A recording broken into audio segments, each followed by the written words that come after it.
శ్రీకృష్ణ పరబ్రహ్మణే నమః. శ్రీ గురుభ్యో నమః. శ్రీమాత్రే నమః. శ్రీ గణేశాయ నమః.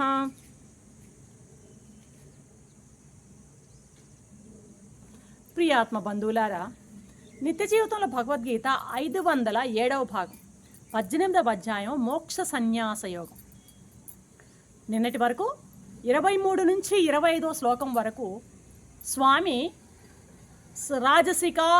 సాత్విక రాజసిక తామసిక కర్మలను గురించి చెప్పారు. ఇక 3 రకాలైనటువంటి కర్తలను గురించి, సాత్విక కర్త, రాజసిక కర్త, తామసిక కర్తలను గురించి 26వ శ్లోకం నుండి చెప్పబోతున్నారు అన్నమాట. 26వ శ్లోకంలో సాత్విక కర్తను గురించి మనకి ఉపదేశిస్తున్నారు స్వామి. ఏమంటున్నారు 26వ శ్లోకంలో? ముక్త సంగోనహం వ్యాధి దుత్యుత్సాహ సమన్వితః సిద్ధ్య సిద్ధో నిర్వికారః కర్తా సాత్విక ముచ్యతే అంటున్నారు స్వామి.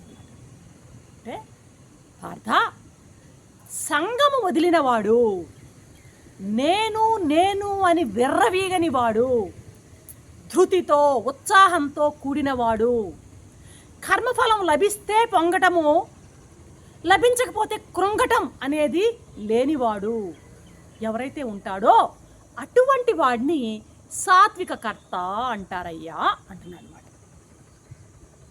ఎవరికైతే ఫలాపేక్ష ఉండదో, ఒక పని చేసి ఆ పని నుండి ప్రతిఫలాన్ని అపేక్షించడో, ప్రతిఫలం కావాలి అన్నటువంటి భావంతో కర్మని చేయడు, ఎవరికైతే ఫలాపేక్ష ఉండదో, ఎవడు అహంకారి కాడు, అహంకారి అంటే కర్తృత్వ భావన సంగము లేనివాడు, నేను చేస్తున్నాను అనే భావం, అదేవిధంగా ఆ కర్మఫలంతో సంగం ఉండడం అనమాట, భోక్తృత్వం, ఇవి లేనటువంటి వ్యక్తో, ఎవరైతే ధైర్యము ఉత్సాహము నిరంతరము కలిగి ఉంటాడు, ఏ పని చేయడానికైనా సరే ఉత్సాహంతో ముందుకు ఉరుకుతాడు, ధైర్యంగా ఆ పనిని చేపడతాడు, ఎవడైతే తన కార్యం నెరవేరితే పొంగిపోవడం, విపరీతమైన సంతోషము, ఆ కార్యం పాడైతే విపరీతమైనటువంటి విచారగ్రస్తుడు కాడు, అటువంటి వాడు సాత్విక కర్త అంటున్నాడు స్వామి. ఇక్కడ సంక్షిప్తంగా ఏం చెప్తున్నాడు?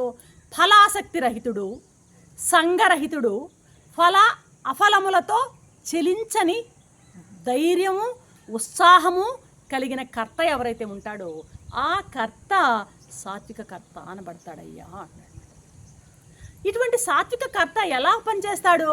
నేను పని చేస్తున్నాను, పని బాగా చేయాలి అన్న భావం తప్ప ఇతర భావాలు ఏవి ఈయన మనసులో ఉండవన్నమాట. దాని మీద ఫలం రావాలని కానీ, నేను చేస్తున్నానని భావం కానీ, ఆ ఫలంతో సంఘం కానీ ఏమీ ఉండవు. ఇక్కడ కర్తకు ఉండాల్సిన 4 లక్షణాలు చెప్పబడ్డాయి ఈ శ్లోకంలో. సాత్విక కర్తకు ఉండవలసిన 4 లక్షణాలు. అందులో మొదటిది సంఘం లేకుండా ఉండడము, అంటే ఒక పని చేసి దాని ఫలంతో బంధం ఏర్పరచుకోకుండా, ఫలాన్ని అపేక్షించకుండా ఉండడం అన్నమాట. ఎప్పుడైతే ఫలాన్ని అపేక్షిస్తాడో వాడు కర్మబంధంలో తగులుకుంటాడు. ఆ ఫలాన్ని అపేక్షించినప్పుడు అది పుణ్యకర్మ అయినా పాపకర్మ అయినా కర్మతో బంధింపబడు. కాబట్టి సంఘం లేకుండా అసంగుడై ఉండాలి, మొట్టమొదటి లక్షణం. రెండవది అహంభావం లేకుండా ఉండాలి. అహంభావం అంటే ఏంది? నేను కర్తను, నేను చేస్తున్నాను, కర్తృత్వ భావం, నేను చేస్తున్నాను, నేను కాబట్టి చేస్తున్నాను ఈ పని అనేటువంటి ఆ భావం లేకుండా ఉండాలి. ఇది రెండవ లక్షణం అన్నమాట. ఇక మూడవ లక్షణం ఏంటి? ధైర్య ఉత్సాహాలు ఉండాలి అతనికి. ధైర్యంగా, ధృతితో, ధైర్యంతో, ఉత్సాహంతో ఆ పనిని చేపట్టడానికి ముందుకి రావాలి. పిరికితనానికి, నిరుత్సాహానికి అధ్యాత్మ క్షేత్రంలో అసలు చోటే ఉండదన్నమాట. ఆ పిరికితనము, ఆ యొక్క నిరుత్సాహము ఉన్నవాళ్ళు పరమార్థ రంగంలో ఒక్క అడుగు కూడా ముందుకు వేయలేరు అంటారు మహాత్ములు.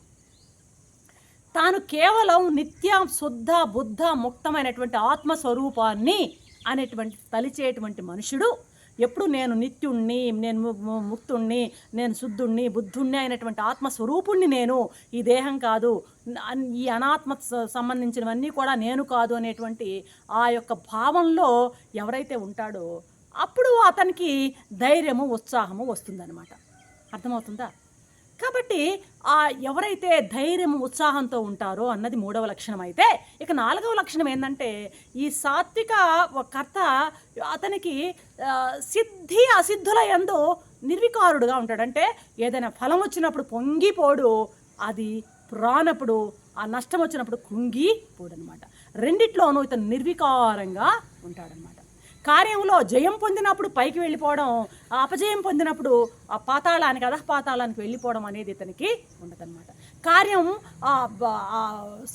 విఫలమైనప్పుడు విజయాన్ని గొప్పగా ఆస్వాదించడు. అదేవిధంగా అపజయం కలిగినప్పుడు కూడా కృంగిపోడు. కాబట్టి ఒకవేళ కార్యం విఫలమైంది అనుకో, ఈ సాత్విక కర్త ఏం చేస్తాడంటే విజయం కొరకై, ఆ సఫలత్వం కొరకై తిరిగి ప్రయత్నిస్తాడే కానీ ఎటువంటి మనోవికారాలని పొందడు. ద్వంద్వాలలో ఇతను ఏమాత్రము చెలించడు. ఈ జగత్తంతా మిథ్యగా భావించి తను సాక్షి అయినటువంటి ఆత్మస్వరూపుడుగా తనను తాను భావించి ద్వంద్వాలందు సమత్వ బుద్ధిని కలిగి సమత్వమైనటువంటి ప్రవర్తనతో ఉంటాడు ఈ సాత్విక కర్త అంటున్నాడు స్వామి అన్నమాట. నిత్య జీవితంలో మనుషుడు నిరంతరము ఏదో ఒక కర్మ చేయవలసిందే.